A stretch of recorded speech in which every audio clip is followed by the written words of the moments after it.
भारतीय सेना के सबसे जाबाज सैनिक कहे जाने वाले नेपाली गोरखा अब इससे दूर हो रहे हैं। अग्निपथ स्कीम आने के बाद लगातार तीसरी भर्ती में नेपाली गोरखा भारतीय सेना में शामिल होने नहीं आए। ऐसी खबरें भी हैं कि गोरखा अब चीन की पीपल्स लिबरेशन आर्मी यानी पीएलए में भर्ती हो रहे हैं। आज भास्कर एक्सप्लेनर में जानेंगे भारतीय सेना की इस सबसे खूंखार रेजिमेंट का इतिहास, क्यों इनमें जवानों की भर्ती नहीं हो रही है, इससे क्या नुकसान हो सकते हैं। साल था 1814। 3500 अंग्रेज सैनिकों से सिर्फ 600 गोरखाओं ने लोहा लिया। करीब 1.5 साल तक चले इस युद्ध में अंग्रेज सेना को अपने कई मंसूबों में नाकामी मिली। बलभद्र कुंवर की अगुवाई में गोरखा सैनिकों ने 800 अंग्रेजों को मार गिराया।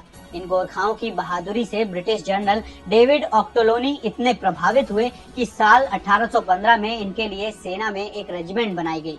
1947 में जब भारत आजाद हुआ तब सेना में इनकी 10 रेजिमेंट थी। भारत, ब्रिटेन और नेपाल के बीच हुए एक समझौते के तहत सेना में नेपाली गोरखाओं की भर्ती होती है।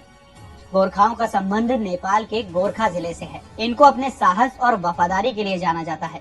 इनकी एक खास पहचान खुखरी नाम की 12 इंच की लंबी कटार है, जिसे हासिल करने के लिए जवान 42 हफ्तों की मुश्किल ट्रेनिंग से गुजरता है। गोरखा जवान हैंड टू हैंड कॉम्बैट यानी आमने सामने की लड़ाई में भी एक्सपर्ट होते हैं। इंडियन आर्मी में फिलहाल 40 से 45 हजार गोरखा सैनिक हैं, जिनमें से 60% नेपाल के नागरिक हैं।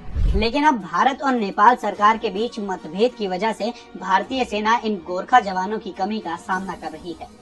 मतभेद की वजह है अग्निपथ स्कीम। 14 जून 2022 को केंद्र सरकार ने तीनों सेनाओं के लिए अग्निपथ स्कीम लॉन्च की, जिसके तहत जवानों को इंडियन आर्मी, इंडियन नेवी और इंडियन एयरफोर्स में 4 साल के लिए भर्ती किया जाएगा। इसके बाद सिर्फ 25% जवानों को नौकरी पर रखा जाएगा।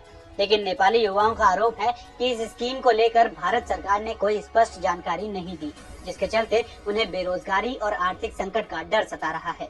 वहीं पिछले साल से नेपाल में जारी सियासी उथल-पुथल के चलते नेपाल सरकार ने युवाओं को भर्ती रैली में शामिल होने की इजाजत भी नहीं दी। आलम यह है कि देश में इस समस्या पर चर्चा भी नहीं हो रही है। काठमांडू के centre for south Asian studies के मुताबिक युवाओं को भर्ती रैली में नहीं भेजने की वजह इस योजना के तहत 4 साल बाद होने वाली वापसी है। युद्ध की ट्रेनिंग मिलने के बाद युवा किसी तरह का विद्रोह भी कर सकते हैं। इसके अलावा 4 साल बाद बेरोजगारी के चलते युवा नशे की लत में भी डूब सकते हैं। कई रिपोर्ट्स के मुताबिक नेपाली गोरखा युवा चीन की पीपल्स लिबरेशन आर्मी में भी शामिल हो रहे हैं। इसका फायदा चीन को कूटनीतिक नजरिए से मिलेगा, क्योंकि वो गोरखाओं के जरिए बने 200 सालों से जारी भारत नेपाल के रिश्तों में सेंध लगा सकेगा। इसके अलावा चीन के hand to hand combat skills में अपनी सैन्य ताकत भी बढ़ा सकेगा। अगर चीन में गोरखा सैनिकों की भर्ती हुई तो ये भारत के लिए एक बड़ी चुनौती होगी।